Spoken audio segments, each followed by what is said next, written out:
Lucky Land Casino, asking people, what's the weirdest place you've gotten lucky? Lucky? In line at the deli, I guess? Aha, in my dentist's office.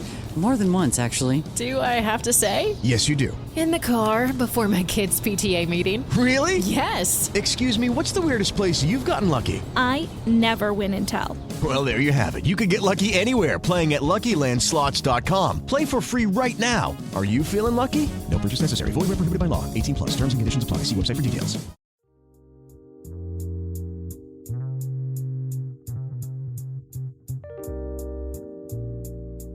Hello, and welcome to the Proactive Caregiving Podcast. As a CPA with over 20 years as an industry accountant, Jessica stepped away from the corporate world to become a full-time caregiver for her mother. Having learned invaluable lessons along the way, she is now here to share those with you and to invite you to join her on this caregiver's journey. Here is your host, Jessica Cannon. Hello, everybody. It is so good to be back. I cannot express that enough. This is our welcome back episode. And before we go into it, I just wanted to let those of you who don't know me, I am the Proactive Caregiver, and I specialize in educating others on how to be proactive by empowering you, the caregiver. So today's episode is going to be a bit of a rehash for us because I want to share the story, the journey we have gone through this last couple of months. For those of you who don't know, my guest that's joining me with today is going to be my producer, husband, and friend. And I thought it was fitting for him to be here because not only was I the caregiver prior to, but I became the care recipient, and our roles switched in that respect. So thank you for coming on with me today, Scott. Thank you. It's interesting to be on this side of the camera and computer. I'm usually Different. in the other room. You're not in my ear. It's actually good because also to kind of recap a little bit, for those that don't understand or know, I actually had to have back surgery last April. We mentioned a little bit of it, but what I didn't mention at the time was the build up to it. And that's something that, because I was in the moment, which I feel that a lot of caregivers go through, when you're in the moment, you don't realize the extent of everything, the depth, and we get into that mode of just mulling through, just making it by day, which is what I was doing. To the point that even my own personal physical pain, I was pushing through that and pushing myself well beyond what I should have. So, and even at times when you would give me advice and be careful, don't do this, in my mind, I was like, sure, I can do this. Yeah. Well, and we as humans, I think, have a tendency to do that, especially with exercising and working out. If I just do a little bit more, I'll get a little bit better, a little bit faster. Yeah. But sometimes those if you don't take the steps incrementally, it can have undesired consequences. Right. And I didn't take that advice and I didn't listen. And so even a few days before my surgery, knowing what was needing to be done, having 2 lower vertebrae replaced, I still continued to exercise until that one, my L4-5, which if you're not aware of or familiar with it, it's the vertebrae right above the sacral. And that one ruptured, and not being able to walk or go to the restroom or... I remember the one night when it actually ruptured, you went to roll over, you're like laying on the floor watching TV, you went to roll over, and there was that pop. Very audible, and yes. It was just this, you could hear it and you could see visibly the pain that went through your body, your face, like you knew in that moment that something was not right. Yes. And from that point on, just even walking across the room was a task. Yeah, I could barely walk. I was hobbling across the room. Couldn't walk, couldn't sit down. Could drive. Could barely lay down. Yeah. It was just constant pain. And so the idea of that it's okay, it'll be corrected through surgery, to me it was just something I had to do. It was another step I had to go through. What I didn't expect was the feeling afterwards. Waking up after the surgery was done and being completely dependent, going from a very independent, very active, Yeah. to being completely dependent on everyone, and especially you, for so much. I mean, at some point he was feeding me. I couldn't lift my head. The first few days, especially after the first few days, once we got you in the bed, that's pretty much where you had to stay, because getting up was a chore. I mean, it was painful for you still, because it was an anterior and posterior, so it wasn't just on the back. They had to go in through the front as well as the back, so it was a double whammy. Because when you sit up, when you do a lot of things, you use your core without even realizing it. Exactly. So, even me being so fluent with the yoga and the exercise that I was doing, that I didn't realize just how much those core muscles were gone. So even just to sit up to even try to eat was painful for the first few days. Yeah. So we were spoon feeding. Yes, and I stayed upstairs for 2 weeks because lifting my head to eat, let alone getting up and out of the bed to go to the bathroom or shower, stairs was not in the cards for at least 2 weeks. But this process, even a simple task like that would take for granted, just going to the bathroom, that would take us 15-20 minutes just to get her to the bathroom to pee and come back. I mean, it was because, again, with the incisions in the front and the back, to get up out of bed was painful. So. Right. And this was not only a physical pain, it was an emotional pain for me, because at that point, that's when I started to really hone in on what this feeling of loss of independence means and what it's like. And I couldn't, going through this, of course, part of my recovery in the very early part of it was trying to keep myself from falling into that poor me and being the victim here, but the victim of having to be dependent. But it kept me in also that mindset of thinking of, wow, this is also what mom was going through in several of her stages, especially the first few times I actually had to help her in the bathroom and wipe her. And I kept thinking it was a very embarrassing moment for me. Yeah. I know, being married and the level of intimacy we've had over the years, it still was incredibly different. And I couldn't help but to feel that pushback of, no, I've got this. No, I can do this by myself. But I couldn't. And I knew I couldn't. And I needed you. I had to have you. And so it was just a complete surrender of... Yeah, and we've had this conversation in those situations, especially us. We've been married 20 years. They've been together 21 years. It's like if you're a parent, when you have a baby and that first few months of the tar poop comes out, you guys know what I'm talking about. But when it's your baby, it's okay. Yeah. It's different. It's not gross because it's your baby. Well, you're my baby, and so it wasn't gross, if that makes sense. It was different because you're my baby. Part of it was I knew what it was for me. Yeah. I knew I didn't want you to have to do those kind of things. And in my mind, I kept thinking that wouldn't come up for decades, that I wouldn't be in the position that I would need such care. Yeah. But it was comforting that you stepped into that role, and it part of my mind was, oh gosh, he's seen that part of me in a way he hasn't seen it before. But then I forgot, well, he was there when our son was born, and so he got to see all of the details, but I didn't want to relinquish that level of control. I know what you mean. I get it, because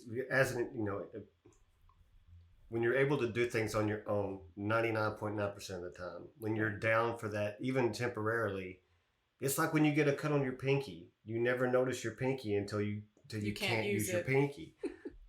But on my side of it, though, it's just, I want you to be better. I want you to feel better, to not hurt. So, if we have to do these things, then we have to do these things. And so, And the interesting thing is, while I'm laying in bed and trying to allow my body to recover, and countless individuals that were so great in giving me encouragement would always say, get some rest. And getting that rest almost on command, telling you to get rest, again, it reminded me of how many situations I was in. And it's easier to say it and tell someone than it is to actually be in that mind space and be able to get the rest. Because we're used to doing things. We're used to... Exactly. And knowing on my side of this, knowing what burnout looks like, watching you step in and not only help me in this vulnerable place, but take over everything. I mean, he was cooking, he was cleaning, he was doing laundry and working still full time and trying to balance all of it. I was worried that he was going to get sick and that burnout would pass over to him. And then what am I going to do? Yeah. Then I would be stressed because now I would feel like I need to get better faster so I can take care of him. And it just kind of that back and forth of wanting to care for the other. And But when you're in a relationship, in a partnership, that's what you do.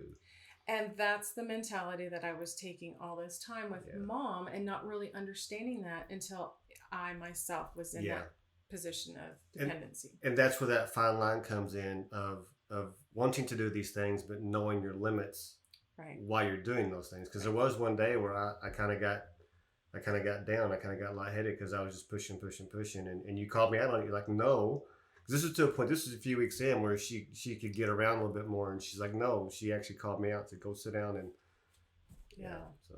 Right. And at that point I was already fighting back to, I need my independence. I want my independence, and pushing him back to say, you need to relax and take a break, take a breather.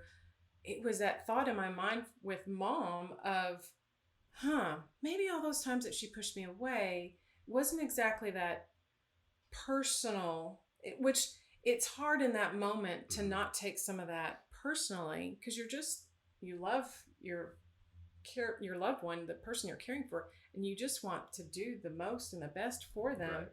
And it's hard to get that rejection in a way, but now I see it because I almost wanted to close the bathroom door sometimes, like, no. And then you gradually started to close the door on your own and return the privacy, and it just slowly started to get back to what I felt as our normal. But in knowing, it was a peace of mind too, knowing in that moment that you were there. You stepped in a way that I never expected you to have to, and in ways that I never thought you would have to. Wanted me to. So it's. But it's interesting you say that, though, in referencing with your mother in those same situations, because like you said, some of those are uncomfortable for you or embarrassing for you as a person having to need that kind of help. Yeah. I didn't see it that way, but of course I wasn't the one having in that situation. Right. So it's interesting to kind of put yourself in the other person's shoes. Right. I'm thinking I'm just doing this to help you because right now you need the help. let's just get it done. Let's just do it. Exactly. But for you, excuse me, it is that invasion of personal space, so it's interesting to, like you said, to spin that perspective and look at it from her point of view. And even though she's saying, get away or whatever, it may not be because she doesn't want you there. No. It's just that. Because I had to admit to myself at that point that I need help. And I know many caregivers can relate to this. It's hard. Mm-hmm. It is really hard to say, I need help. It's hard to receive. And in this scenario, I had no other choice. Yeah. I had to receive, because otherwise, not only would I not get a shower or go to the bathroom, I wasn't going to get fed without food all over me either, because that happened too when I tried to do it myself. But in that moment, I realized it has nothing to do with age. I kept telling myself whenever Mom would respond in some of the ways defensively or a little bit more than that, it's just because she's the older adult and this is her younger daughter telling her what to do. And it really has nothing to do with age. It's that relinquishing control and having that dependency and independent, just the lines blurred, and just having things done for you. My legs at some point being lifted for me was just bizarre. Well, and to that end, a lot of the older generation, the way they were raised, and we even to some extent, our generation were raised where you do things on your own. Yeah. You build your own path. You make your own way. You build this. You do it. And so to suddenly have to be like, I can't, I need you to do this for me. It's very, I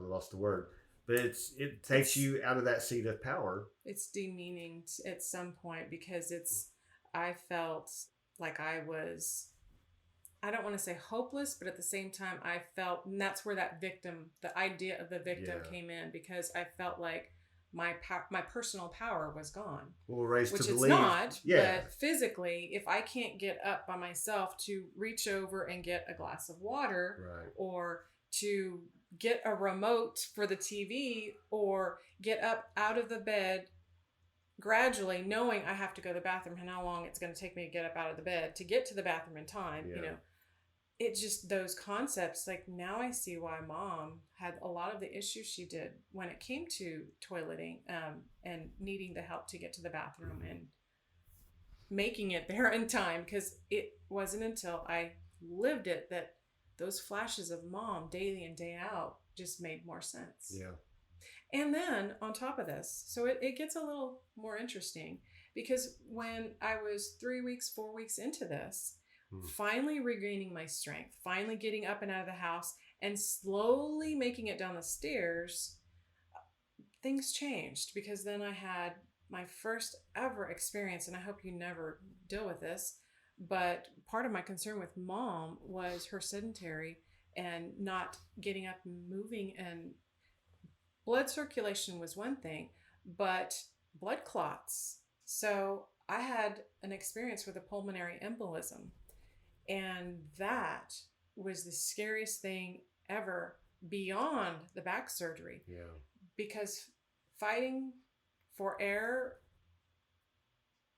I can't even express that. It is one of my fears. If I think about, if you've ever had that conversation, when I die, I hope I just pass in my sleep. I used to have nightmares of drowning in water and suffocating underwater, and that nightmare came to life. Yeah. It was very scary. In fact, I think you must have more pain from the PE than you did from the surgery itself. Yes, exactly. Because there was one of the first nights, maybe after the first trip to the doctor, trying to get her into the bed, because she couldn't lay flat. She had to stay sitting up. Yeah. And it was just The pain heartbreaking. was The expression of just sheer pain. It's hard to see your loved one in that pain and not be able to do anything. Yeah, and you can't do a thing. And a lot of times us guys, we're kind of raised and we're told you fix stuff. If something's broke, you fix it. If your woman needs help, you help her. And when that situation happens and there's nothing you can do. Right. Yeah, it was scary, because after watching my own father kind of pass over a 3-week period from pneumonia, and going from oxygen mask to a tracheotomy, a lot of those thoughts started to go into my mind of, what does this mean for me? What am I going to have a weakened immune system going forward? Am I going to need a tracheotomy? At one point I thought, thankfully I didn't.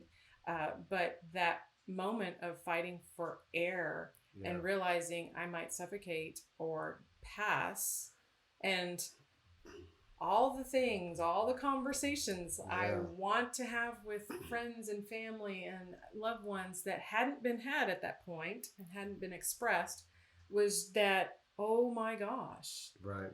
The other thing about it too that was surprising was this is about, like you said, a month after the surgery, and she was doing so much better. We were taking walks, up and down the street here, getting outside, and she was able to get up and down. Tenderly, but she could get up and down. She was getting back to almost a normal routine, kind of. And then this happened, and ironically, you want to go into the details of that? Ironically, because once I finally started to regain that control, that feeling of independence was coming back, and stepping outside and getting the fresh air and walking, and we were going on further and further walks throughout the day, and just feeling so good to have this moment of, suddenly, wait a minute, I can't, it hurts when I breathe. And the back brace that I was wearing, I thought, am I wearing it too tight? Am I wearing it wrong? Maybe it was too tight and I sneezed or something, and maybe I pulled a muscle. I kept explaining it away, which I fear that so many people do that because we don't want to think the worst of it. We don't want to know that reality. And so when I made the phone call to the doctor's office, to the surgeon, and said, is there any possible way that I would be wearing this brace wrong? She had said, no, but you might want to contact your doctor just to be on the safe side. And because when she asked, what are your symptoms? Well, I'm having a really hard time breathing. I can't get a deep breath. It was just shorter and shorter breaths. And by the time we made it to the doctor's office and got in for it, the doctor calmly said, I don't want to alarm you, but pulmonary embolisms are serious. You need to go straight to the emergency room. You need to get seen immediately. And when you go to check in, you tell them at checkout that you have a PE because you get bumped to the top of the list. Yeah.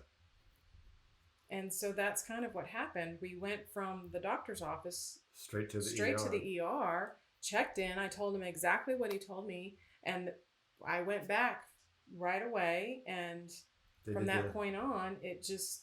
They did the CT scan to confirm that she had a small pulmonary embolism. It was right underneath. Lung. And it felt like... So at this point, I know I can't... Words don't do this pain justice, but it felt like a nail was being driven. Every deep breath that I tried to take, it felt like a nail was driving through my rib cage and out through the back. So if I needed to lay down, it felt like the nail was being shoved further through, and almost like a nail from the back to the front was going through. So my lungs weren't expanding the way they were needing to. But fear, trying not to be afraid and trying to show that I'm okay. All of that went out the door when I couldn't get a breath in. That was the Monday. That was Monday. And they gave her some morphine for the pain and it's Xarelto, and sent which is the me blood thinner. home. And they sent us home. And that was the night we got home when she tried to lay down in bed that night. That's the night that the pain was so bad that her face was just, you could see it. And then the next morning... I remember I cried. Yeah. And I never cried even when my back ruptured, even when I woke up from the surgery. I never cried through any of that pain, but this was intense. And then the next morning, she got up, showered, and made her way downstairs. By the time she got downstairs, she had to sit down, and she couldn't say a word. She could barely speak because she couldn't take a breath. And so I'm like, either you get in the truck now or I'm making the call. And all she did, because she was sitting in the chair, she just goes, call. That's all she could get out. And so we called 911, and they came and took us back to the hospital. And then we spent, 4 days? 4 or 5 days, I think I was in there. So that was Monday. I was in Tuesday morning, and I didn't get home or checked out until Saturday afternoon. Yeah, so they had her on oxygen for about 3 or 4 of those days, and until the Xarelto blood thinner had time to do its job. And of course, they did more CT scans. They did more, what's the other one called? Ultrasounds, thank you. To make sure I didn't have any other clots in my arms, my legs, to make sure nothing else was going to be a hidden emergency. But even in that moment, it set my recovery back. I had to start all over again. Yep. Because now I had to allow my body to heal in a different way. That breath, being able to get that breath. And you don't realize it, but the core muscles from the surgery now being affected. So getting up, having to use that core muscle, and the exertion of getting up. And once I was able to get up, then it was hard because I was out of breath. Yeah. And I couldn't talk. And I'm a talker. Yeah. And it was amazing having to be quiet for a change, but feeling like this cannot be my new ways of life. And it wasn't going to be, but in that moment, and that's all you know from that moment, it's hard to look past that. When you just want the pain to go away, you just want to be able to take that breath, and it's something we take for granted. Yeah. And it's another moment that reminded me walking with Mom and trying to get her to take short walks outside to get the fresh air. Come on, Mom, let's go get the fresh air. And realizing over a period of time, she gradually had some more weight put on, and that in itself makes it hard to walk and breathe sometimes. And walking with her and seeing her just be winded from that same motion of trying to get yourself up and standing just to walk to the restroom and back, and just to be so incredibly out of breath. It was like, wow, I experienced it. And I thought, this is what mom goes through every day. And it was just my temporary moment to get through. Thankfully, I am long past that, talking and breathing and able to do more than I thought I could in that moment, that I was going to be able to. Yeah, once we got past the PE, the recovery has been, I mean, she's 98%. I mean, so part of that recovery, and I do have to give credit to the level for all you artists out there that understand what creativity does for us. We've talked about that before, and I have some episodes going forward that we were going to talk a little bit more about that level of creativity and what it does. It really is that food for the soul, so to speak. Yeah. And so coming out of this, the surgery and the PE, and getting the recovery, finally getting it back going and rolling, we had a chance to work on a movie production together, and I had the one side of my mind saying, don't do it, you can't breathe, you can't walk, you just, the negative side of it. And then there was the other side that said, you've got to do this and do it well, and you've got the energy, and you will get that energy and every moment you need it, because God and all the angels in the world are watching over you. And it was something amazing that level of creativity healed way faster. Yeah. And I didn't have a moment to think about the victim. It was just go, we were too busy working. So she says that she's underplaying it a little bit, though, because so I've done a few other films, so I kind of had a little bit of an idea of what was going to happen. But this one, our first week was actually an exterior location, so we were outside in a field in a couple of different fields for the first 5 days of the production. And I was a little concerned about how you would do out there. But I'll tell you what, guys, she's a trooper. She got out there and she killed it. She crushed it. I was so proud. I was so impressed, because we're walking all over these fields and we're having to move stuff back and forth. And the doctor told her before, no more than 8 to 10 pounds. And of course she did, go gentle and easy, but there were times where she was picking stuff up and carrying it across. And I was real proud and very impressed. And I love that you were there with me, because for you to do things for me, I had by that point had become accustomed to it and was used to and accepting. Yeah. But having to ask someone else, now there was a crew of at least 20 to 22 crewed on the set daily, and having to ask someone, could you carry my chair over here for me? I felt like that was again coming back to that. But it wasn't just a little chair. You got to explain that. This was a big chair that had stuff attached to it, because she was our script supervisor on this production. So she had a full on binder of 200 some odd pages of stuff. So carry my chair, define that a little bit. It was a big chair with stuff in it. So this chair was a fisherman's chair, and the reason we got it was because it had a cooler attached to the side, so I could keep water bottles in there and snacks and whatnot. And then it had pockets on the other side that you put your binder and stuff. So it wasn't just a little chair, but having to ask for that help and not being able to just pick it up myself and go. And there were times I tried and leaning forward and lifting, and I felt it right away. My body said no. So putting it down and then having to say, could you move this for me? Could you grab my backpack? And if he was there, he would do it right away. I didn't have to ask. But if he was off on a different side of the set and elsewhere, and I did have to ask somewhere else, it was that same thing in my mind that was really hard to ask someone for help and be okay with it and show a level of vulnerability and knowing, and they knew what I had gone through. They knew what I was recovering from, and they were amazed. But to me, I was just back, my mind switched. I was back in survival mode.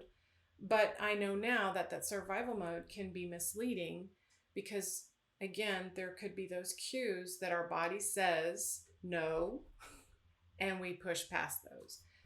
But this time on this flippin', of it after having the pulmonary embolism and going through all that. When I felt those bodily cues, I listened. Yeah. It's very important to listen to your body. And because of that, I mean, to go even further into the production, by the time production wrapped, because you listen to your body, you're able to do a little bit more as we went along. By the time we got to wrap, you were able to carry your backpack, which was, again, to qualify this was a heavy backpack with the binders and everything she had in it. Right. So, I mean, by the time we got there, I think because you listened and because you know your body, you're able to take those baby steps, to use a term, to gradually get back to a point where. But before we got to that point, we were 2 weeks into this production, running ragged. Yeah. It was the craziest, outrageous, amazing, fun experience, but we burned that candle at both ends. Yeah. The time demand was there. We hit the day schedules, and within 2 weeks, both of us got sick. Yeah. And when we got sick, like head cold, nothing virus or COVID related in any way, but it's summer heat, Texas heat. I mean, we had that head cold from heat exhaustion as well. And at that point, I realized, doggone it, I'm the proactive caregiver. I know better. How did I not see this coming? Well, some of those days I wasn't listening to my body. Yeah. Some of those days I wasn't drinking enough fluids. Some of those days I probably had more sugar for that boost of energy than I needed. And dang it, craft services. No, don't say that. It got to the point that it was the alarm bells going off. You know what your body needs. You know how to fuel it. Get back on track. And once we did, I finished the rest of this. We finished the rest of this strong because the energy came back. Yeah. And it was the definite reminder how you've got to fuel your body. And if you're going on a hiking trip, I've said before, you bring water at the very least, but if you go and you plan on these, especially if you're planning on overnight stays, you prepare for it. It doesn't matter what you're working on. These items, these topics, the answers to all those questions ring true. We had to prepare for it. And so the last week and a half, we did much better on preparing for it and keeping ourselves strong. And so we got through it together. And I honestly feel like doing that instead of staying home and feeling sorry for myself, it pushed the recovery time into high gear. I believe that 100% as well. And then when I was going back for my 3-month checkup and actually saw the x-rays, which there will be a picture on the blog for you to see, as I saw the picture and seeing the back healing, it was in my mind, it gave myself that all of a sudden the victim evaporated. It was gone. I am strong. And all those other affirmations that I had done prior years through yoga, it came right back. I am strong. I am capable. I am all of that. I can do this. I am healthy. I am just kept going through. The back brace came off, and I just felt each day more and more strength, because now it wasn't just the physical strength that I was getting, the emotional, the mental strength, all of that came back. Hearing the surgeon look at an x-ray and say, it's beautiful, this is perfect, it's exactly what you want it to be. Yes. It is reassuring and reaffirming, And being able to even just sit here right now with you. Pain-free, no more sciatic nerve problems and issues that I was having at that time. It is just incredible. And like everything else, it's not until you take the time to look back and reflect to see, I had no reason to worry, but I know that now. In the moment back then, I was worried, what if I can't walk normal? What if I don't get my swagger back? What if I can't do a number of things? What if I can't get back to doing my yoga? And that's slowly coming back. I'm slowly being able to do my exercises. I'm not completely recovered because this fusion process takes at the very least 6 months. I'm halfway through that, just over that halfway mark. And over the rest of this year, I'm just going to get stronger physically because I know what to do to proactively keep my body healthy, my mind healthy, and knowing that I have a caregiver in training, and no longer feeling that fear of, I know when it's the parent and the child, it's one thing, but when it's the spouse taking care of the spouse, we see the good, the bad, the ugly, the ugh, and the moments. It makes a difference. And being able to support each other in different ways, and being able to observe and see my loved ones heading into a direction, because I know he was just thinking about caring for me at one point and completely forgot about himself. That's what so many of us do as caregivers. She was going, I taught you better than that. Yes. And it's one thing to know it. It's another thing to apply it. And even when you know it and you apply it, I've lived it. You can still forget it in the moment. Yeah. However demanding your moments are, and it's that possibility. But hopefully you have something or someone that's able to say, "Hey, you forgot." Yeah, it's very true. Like you said, well, I was working at the same time too, and fortunately, this was just a temporary situation. Yeah. For a lot of folks, it's not temporary, right? And so. Luckily, when I did kind of get to that point, you were able to put me back on track, and I was able to recover myself. But there are a lot of people who maybe don't have that option because it's not a temporary situation, and that's when they need to find help from outside resources and not be ashamed to ask for that help, because those resources are there for a reason. So see, and one of the things that came to mind right away while we were in the middle of the production was, what were we eating? Yep. How frequently were we eating that? And being on the go, grab and go, we were kind of just grabbing and going and eating things either that we stopped eating before, or things that weren't really giving us the type of energy we needed to sustain that stamina going. But once we got back on and giving him back to the types of the green salads and the teas, even drink the liquids that we were drinking, the fluids to keep us going. Eating avocados.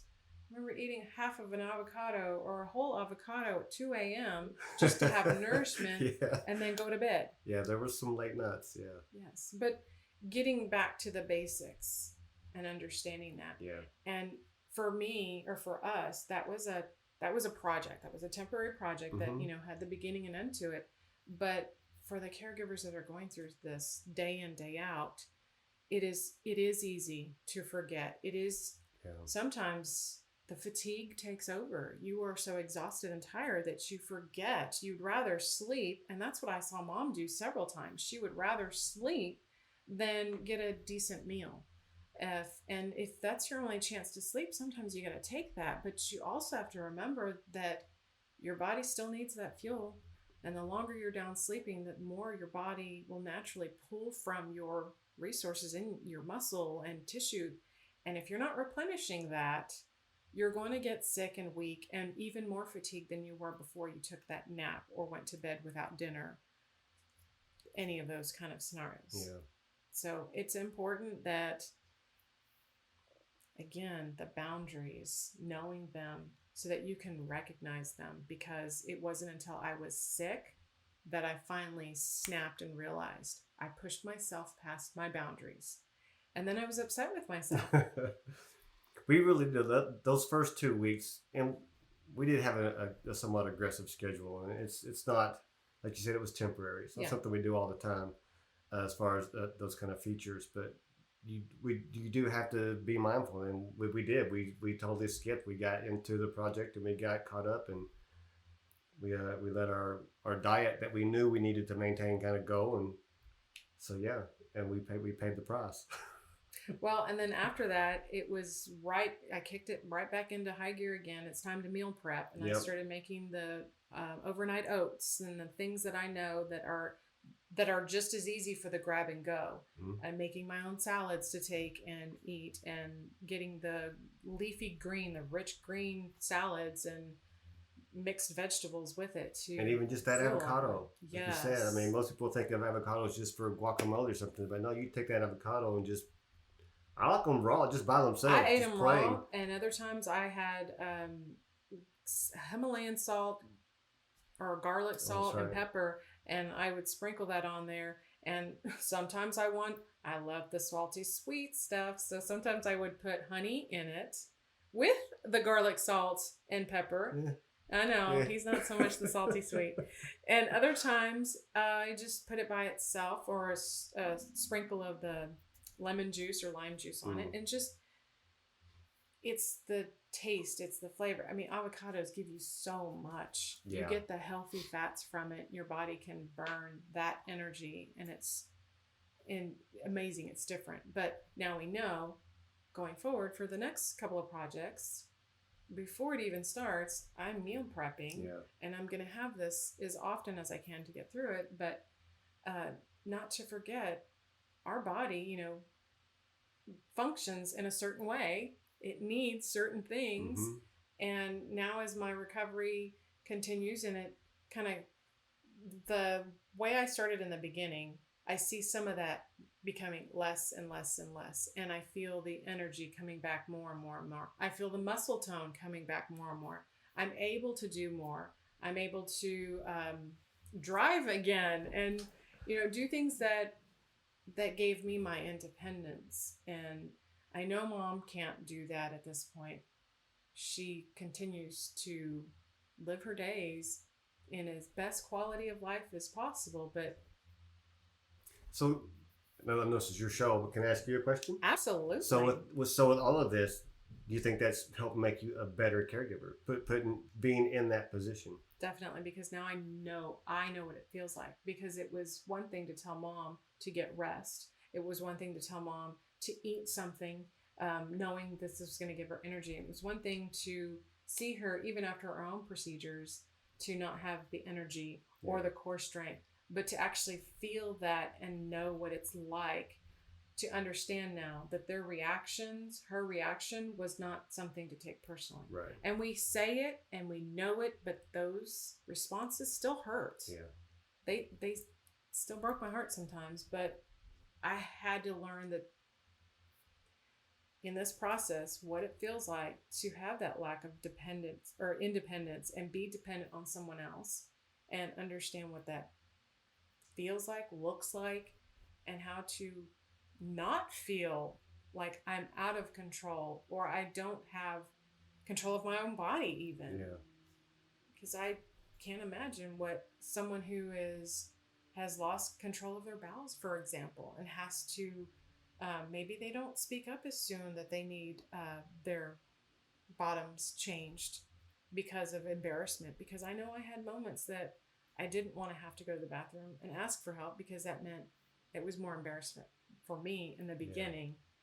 But I think it helped me to see the flip side, to understand and know, okay, so maybe those reactions are not Right. personal. It was not a personal attack. It was their feeling of loss of independence. Yeah. So Interesting. it is. And so as a caregiver and a care recipient, becoming that, I mean, it's one thing for your spouse. You say we get the vows till death do us part. Yeah. But it's an entirely different thing when you get into that moment, because you don't say those vows with these scenarios in mind. At least I know I didn't. It'll never happen to us. Yeah, exactly. And when it does, it is very demanding of your own body and mind. But it brought us closer together. Yeah. It definitely taught me what it's like to be on that side and be able to feel it and see it. And there's times that I was resentful of my own mother because she wasn't taking care of herself, and then what it was doing to her body. But now, hindsight, seeing where she is, and sometimes you don't have control over these situations, and you have to relinquish it. Yeah. And with a disease like Alzheimer's and dementia, it can affect people in 1,001 different ways. Right. Where they are just not aware. Yeah. Right. And so my biggest takeaway is the healing power of creativity. I mean, letting go and allowing someone else to being able to receive the help is one thing, but the healing powers of creativity was an entirely different side that I never expected to be. So I'm looking forward for our next episode, but I'm glad you enjoyed it. I'm glad you finally got her on a film set, and so we threw it in the deep end with the scripty, and she did fantastic. Yeah, yes. It was great. Yeah, I had a little bit of a life reserve, but I was able to tread water. Let's put it that way.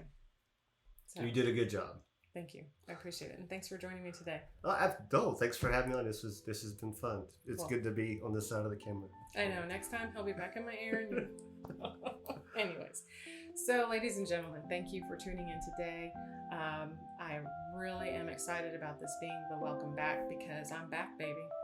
We're going to keep moving forward. I hope this gave you some food for thought. And until next time, be proactive. Take care, everybody. Thank you for joining us today. We really hope you've enjoyed this episode. To learn more about proactive caregiving and to hear other episodes of this podcast, please visit www.jessicalazelcannon.com. This podcast is produced by Cannon Light Media, LLC, www.cannonlightmedia.com. Music provided by Chris Paradise.